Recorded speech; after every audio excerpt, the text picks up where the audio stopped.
Seigneur, nous voulons te dire merci pour ce repas auquel tu nous avais conviés. Merci de nous rappeler qu'à la croix tu as tout accompli.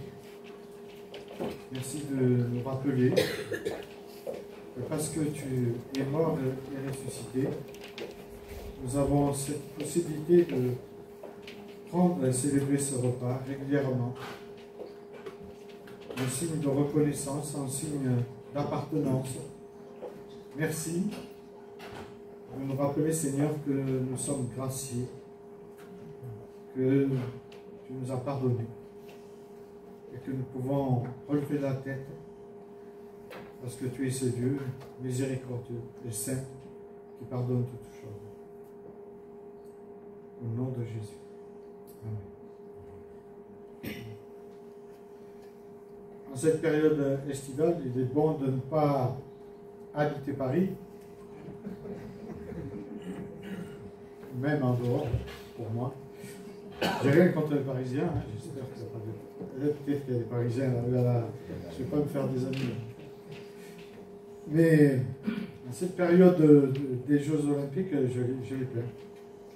Mais je crois que la plupart d'entre nous, nous avons un sport favori, un sport que nous préférons. Et au travers des Jeux Olympiques, on peut choisir le sport qu'on aime le mieux. Et je ne sais pas quel est votre sport préféré. D'abord, si vous avez un sport préféré. Quant à moi, mon sport préféré, c'est le rugby.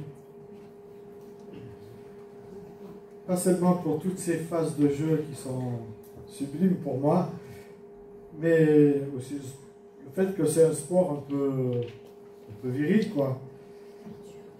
Il ne faut pas du cinéma quand il tombe, quoi. Il tombe pour de bon. Ah, il y a les amis du foot là qui apprécient pas. Hein. Vraiment, c'est comme ça. Mais c'est surtout que j'apprécie le rugby pour cette façon de vivre la collectivité. Cette manière de vivre la collectivité dans ce sport. Et vous savez, ils ont une charte avec 5 points de valeur du rugby. Et cette charte m'a beaucoup interpellé parce qu'on pourrait nous-mêmes se l'approprier dans l'Église. Le premier, c'est être intègre. Ça, la première valeur du rugby, c'est savoir être intègre. Ça a pour origine être honnête et avoir un fair play, savoir perdre. Et puis, le deuxième point, c'est être passionné. Parfois, on aurait besoin d'être passionné, nous aussi. Le rugby a ce chic d'établir des liens émotionnels et créant même un signe d'appartenance, un signe de famille. Et c'est là que je trouve que c'est très intéressant par rapport à l'Église. Et puis il y a ce troisième point qui est la solidarité. Le rugby crée toujours un esprit de solidarité, d'unité, de camaraderie, de lien d'amitié pour la vie avec un sens collectif qui transcende en fait toute l'équipe. Et ça transcende aussi même les différences culturelles, géographiques, politiques, etc. Et pour nous, c'est assez intéressant de voir que même dans la laïcité, il y a des valeurs qui sont très proches du christianisme. Puis le quatrième point, c'est la discipline. Et Jésus, justement, parle de cette discipline dans l'Écriture. La discipline, ça fait partie intégrante du jeu, sur et en dehors du terrain aussi. Ça se traduit par le respect aussi des règles de jeu, des valeurs fondamentales que sont le rugby. Et puis le cinquième point, le dernier point, c'est le respect. Le respect envers ses coéquipiers, mais le respect aussi envers l'adversaire, envers les officiels de match et tous ceux qui font partie du rugby. Donc j'ai trouvé intéressant ces 5 points parce que je retrouve ces 5 points aussi dans l'Écriture. Et ce matin, j'aimerais aborder comment vivre les dons dans l'Église. Ces dons qu'on demande souvent au Seigneur. Et pour ma part, j'ai choisi volontairement de sortir un peu du contexte de 1 Corinthiens 12. Et je lirai à partir du verset 12 à 31. C'est l'apôtre Paul, vous savez, qui règle tous ces soucis qu'il y avait dans l'église de Corinthe, cette église qui était une église formidable, pleine de dynamique, mais aussi pleine de soucis. Et il y avait beaucoup de frottements, ça partait un peu dans tous les sens parfois. Et Paul établit et remet un peu d'ordre à chaque fois. C'est pour cela qu'il a écrit 4 lettres, dont 2 nous sont rendues aujourd'hui. Il y en a 2 qui ont été perdues. Et il dit, au verset 12 de 1 Corinthiens 12, « Le corps humain forme un tout, et pourtant il a beaucoup d'organes. Et tous ces organes, dans leur multiplicité, ne constituent qu'un seul corps. Il en va de même pour ceux qui sont unis au Christ. En effet, nous avons tous été baptisés d'un seul et même esprit, pour former un seul corps. Que nous soyons juifs, ou non-juifs, esclaves ou hommes libres, c'est de ce seul et même esprit que nous avons tous reçu à boire. Un corps n'est pas composé d'un membre ou d'un organe unique, mais de plusieurs. Si le pied disait, puisque je ne suis pas une main, je ne fais pas partie du corps, n'en serait-il pas partie pour autant? Et si l'oreille se mettait à dire, puisque je ne suis pas un œil, je ne fais pas partie du corps, cesserait-elle d'en faire partie pour autant? Si tout le corps était œil, comment ce corps entendrait-il? Et si tout le corps se réduisait à une oreille, où serait le droit dans tout cela? Dieu a disposé chaque organe dans le corps, chacun avec sa particularité, comme il a trouvé bon. Car s'il y avait en tout et pour tout qu'un seul organe, serait-ce un corps vraiment? En fait, les organes sont nombreux, mais ils forment ensemble un seul corps. C'est pourquoi l'œil ne saurait dire à la main, je n'ai pas besoin de toi, ni la tête aux pieds, je peux très bien me passer de vous. Au contraire, les parties du corps qui nous paraissent insignifiantes sont particulièrement nécessaires. Celles que nous estimons le moins sont celles dont nous prenons le plus grand soin et celles dont il n'est pas décent de parler. Nous les traitons avec des égards particuliers dont les autres n'ont guère besoin. Dieu a disposé les différentes parties de notre corps de manière à ce qu'on honore davantage celles qui manquent naturellement d'honneur. Il voulait par là éviter toute division dans le corps et faire que chacun des membres ait le même souci des autres. Un membre souffre-t-il, tous les autres souffrent avec lui. Un membre est-il en l'honneur, tous les autres partagent sa joie. Or, vous constituez ensemble un corps qui appartient au Christ et chacun de vous en particulier en est membre.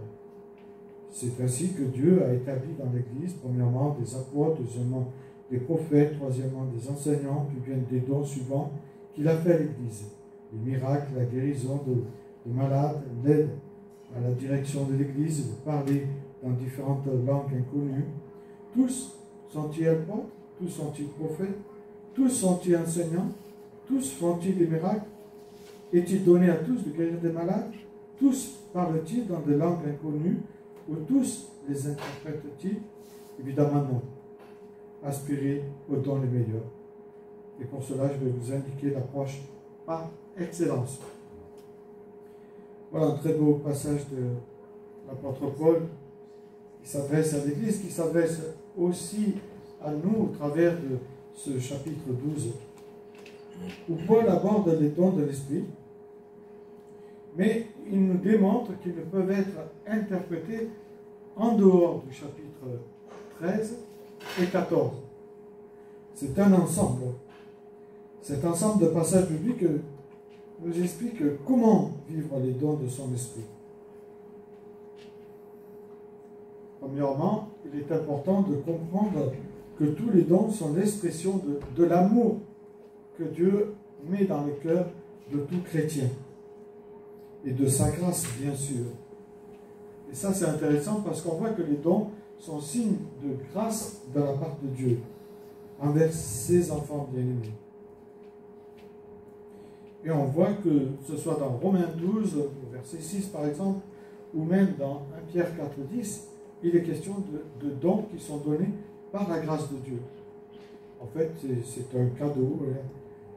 On voit bien ce mot en grec qui veut dire cadeau, charisma, un cadeau du Père, mais un cadeau qui dit charisme, qui nous rend joyeux normalement. Le don que Dieu nous a donné doit nous rendre joyeux. Donc j'ai affaire à des hommes et des femmes joyeuses. Parce que vous avez tous reçu des dons. C'est pas moi qui le dis, hein. Je fais que répéter. Je suis juste un porte-parole. Et je m'en tire bien comme ça. En fait, les dons, Dieu nous montre que c'est quelque chose qui nous est donné gratuitement. C'est un cadeau d'un Père aimant qui veut qu'on les utilise, mais en étant sous sa souveraineté. C'est lui qui offre comme il entend.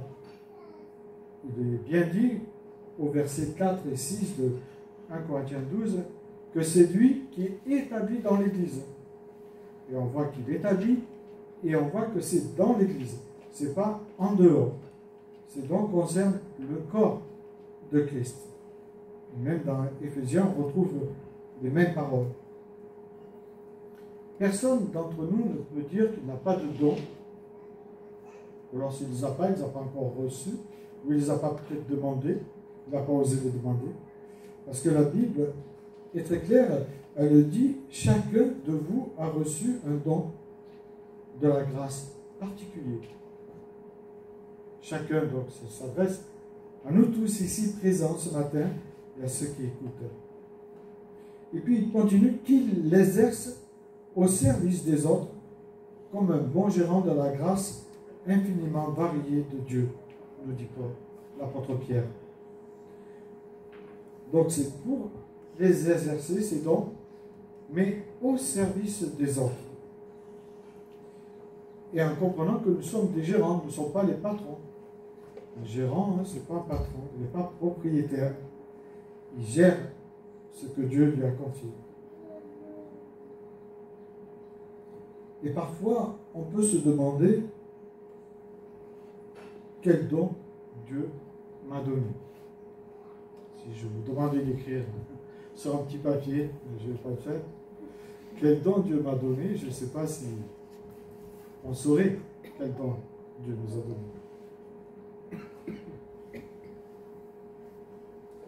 Et quel don avons-nous reçu?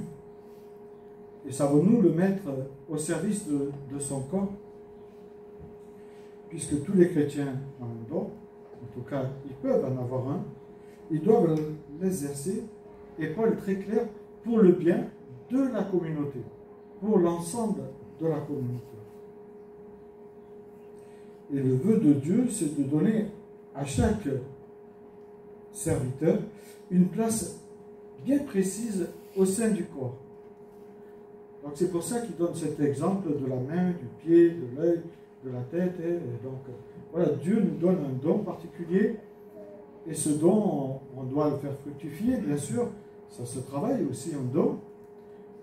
Et on ne doit pas avoir le désir d'être le pied ou la tête alors que Dieu nous a confié les mains. Il y a un célèbre théologien, John Stott, qui a dit ceci. En résumé, en ce qui concerne les dons, il dit « La voix de la fausse modestie dit « Je suis bon à rien, tu n'as pas besoin de moi. » Il poursuit en disant « Tandis que la voix de la vanité dit « Tu n'es bon à rien, je n'ai pas besoin de toi. » Mais la voix de Dieu dit « Vous avez besoin l'un de l'autre. » Les dons que Dieu nous a faits, les dons qu'il a faits aux autres, sont tous importants et nécessaires, et puis je rajouterai pour le bon fonctionnement du corps de Christ. Paul nous dit qu'il existe une multitude de dons qui sont attribués par le Seigneur, mais dans un but précis, je le répète, pour l'utilité commune de ce corps.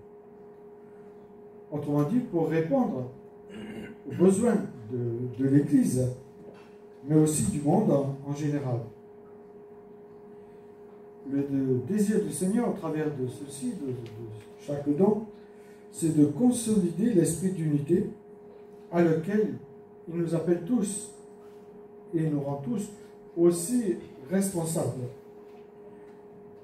Tout comme dans le rugby, dans l'Église, il doit y avoir ce sens collectif, ce sens d'intégrité, ce sens de passion, ce sens de solidarité, ce sens aussi de discipline. Mais le mot discipline, nous fait peur dans l'Église. Pourtant, Paul en parle énormément dans l'Écriture. Et aussi le respect de l'un envers l'autre. Le respect des uns des autres. Paul dira, réjouissez-vous avec ceux qui se réjouissent. Donc, quand quelqu'un réussit, on doit se réjouir. On ne doit pas faire la tête en disant, ouais, moi j'ai pas eu celui ou ça, ce qu'elle a eu. Et puis il dit pleurer avec ceux qui pleurent. C'est peut-être plus facile pour nous que de nous réjouir de quelqu'un qui réussit. Ayez les mêmes sentiments les uns envers les autres. N'aspirez pas à ce qui est élevé, mais laissez-vous attirer par ce qui est humble. Et Paul mettra en garde cette église de Corinthe contre un esprit individualiste. Cet esprit individualiste aussi de notre société moderne. Paul nous met en garde au travers de cette parole. Car le danger pour nous et son corps serait d'utiliser les dons du Saint-Esprit, les dons que Dieu nous a alloués, à des fins personnelles, à des fins d'épanouissement, ou pour être connu ou reconnu dans l'Église. Paul nous le rappelle, par amour pour les autres, le Seigneur veut nous qualifier, il veut te qualifier. C'est son désir de qualifier chaque membre de l'Église pour être utile, et il le dit, à son service.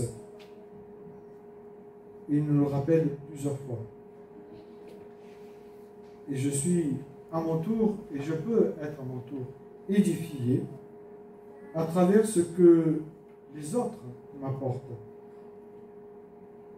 La puissance du Saint-Esprit, il est parlé d'une puissance du Saint-Esprit, mais il faut faire attention avec la puissance du Saint-Esprit.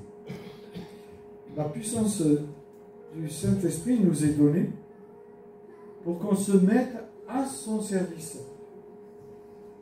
Et il y a une grande différence avec cette puissance qu'il serait à notre service. Et parfois, on veut mettre cette puissance à notre service, alors que c'est nous qui devons nous mettre au service de cette puissance. Un autre danger pour le chrétien, c'est de la jouer perso. Vous savez, au rugby, c'est impossible de jouer perso. À un moment donné, vous allez vous faire plaquer, vous allez en prendre plein la tête.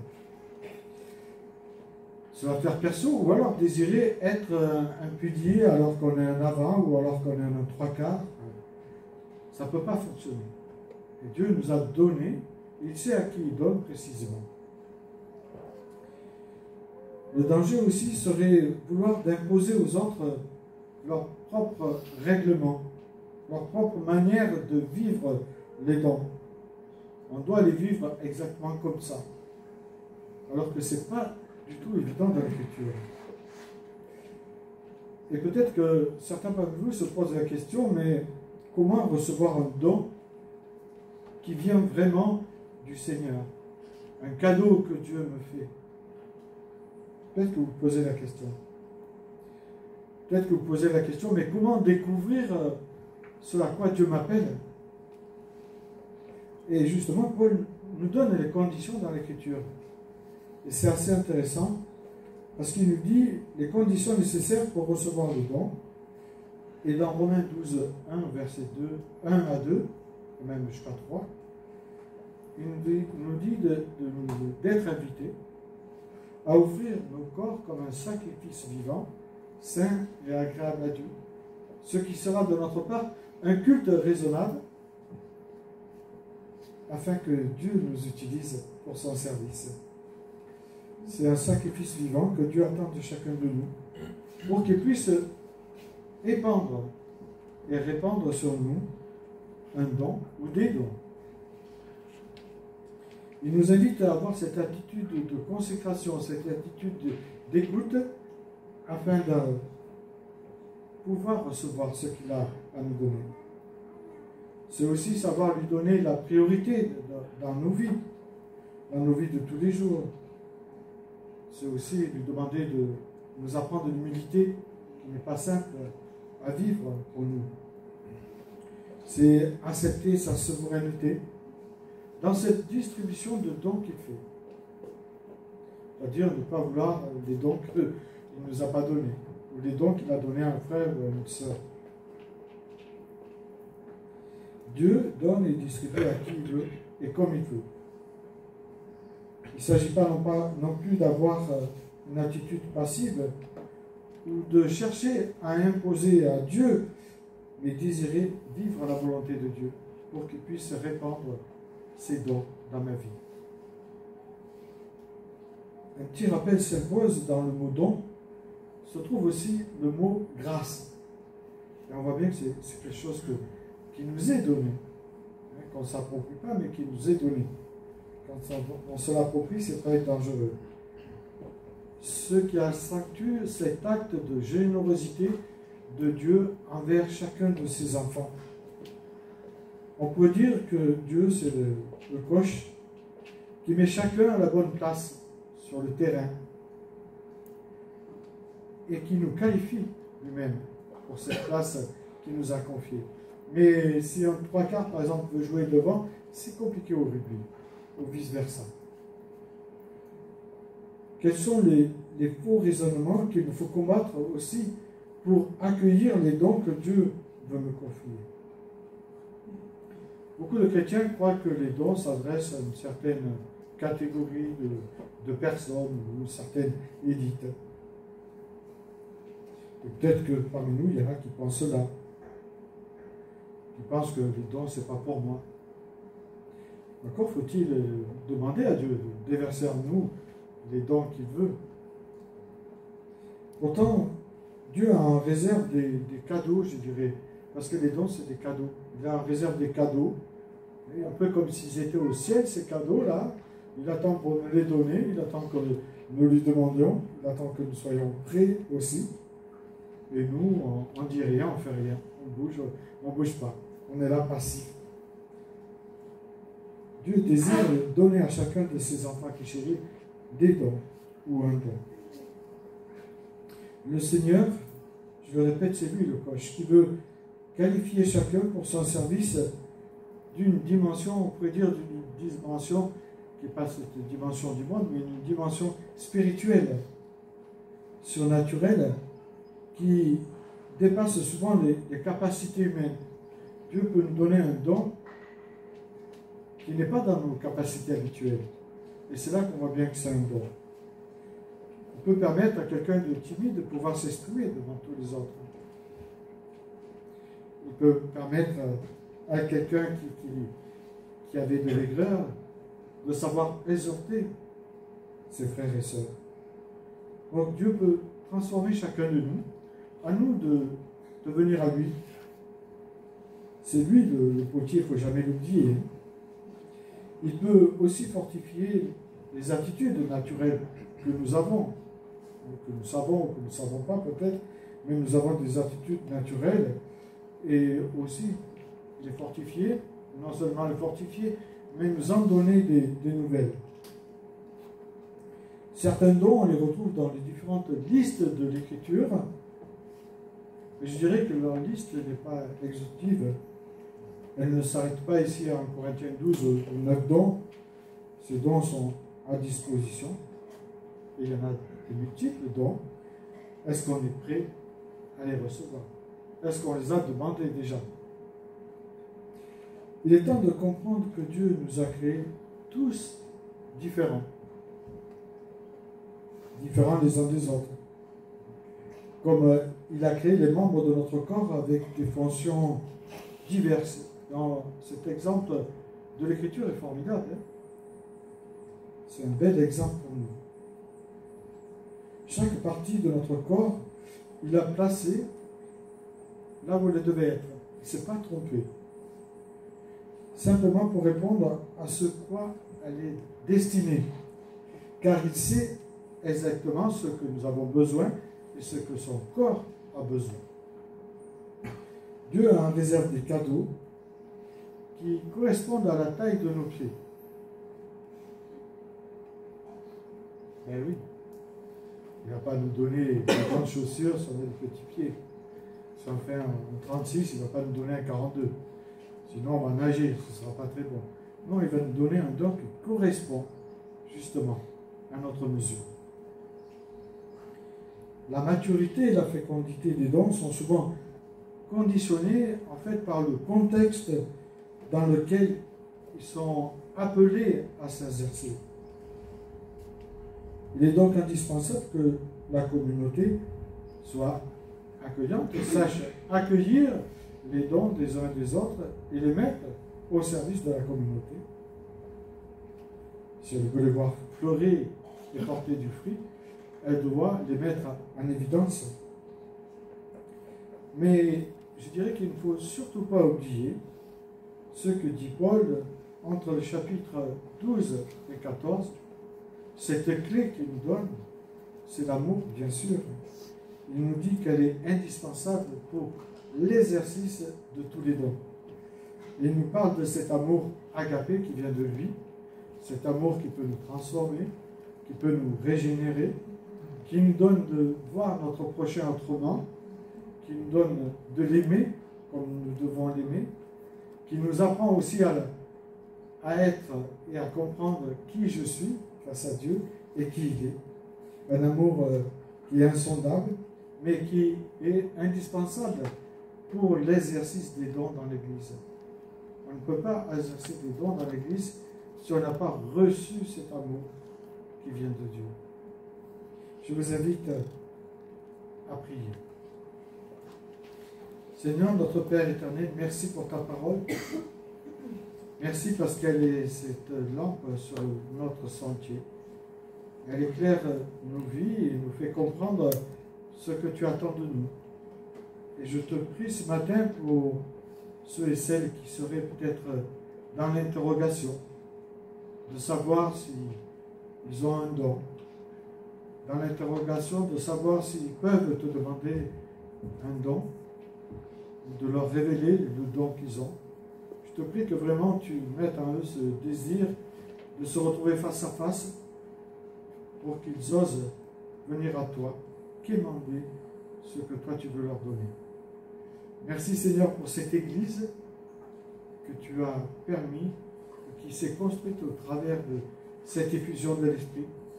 Donne-nous de la garder toujours belle, afin qu'elle ne soit pas déchirée par nos priorités égoïstes, par notre orgueil ou quoi que ce soit. Et je te demande Seigneur que tu nous visites et que au travers de toute cette semaine, tu nous interpelles pour nous rappeler qui tu es, pour nous rappeler que tu es ce Père aimant et que tu veux nous offrir des dons en cadeau que tu as en réserve depuis peut-être longtemps pour nous et que nous n'osons pas te demander. Vraiment déverse à nous cet esprit de vouloir venir à toi pour être à l'écoute de ce que tu as à nous dire. Je te le demande dans le nom de Jésus-Christ. Amen.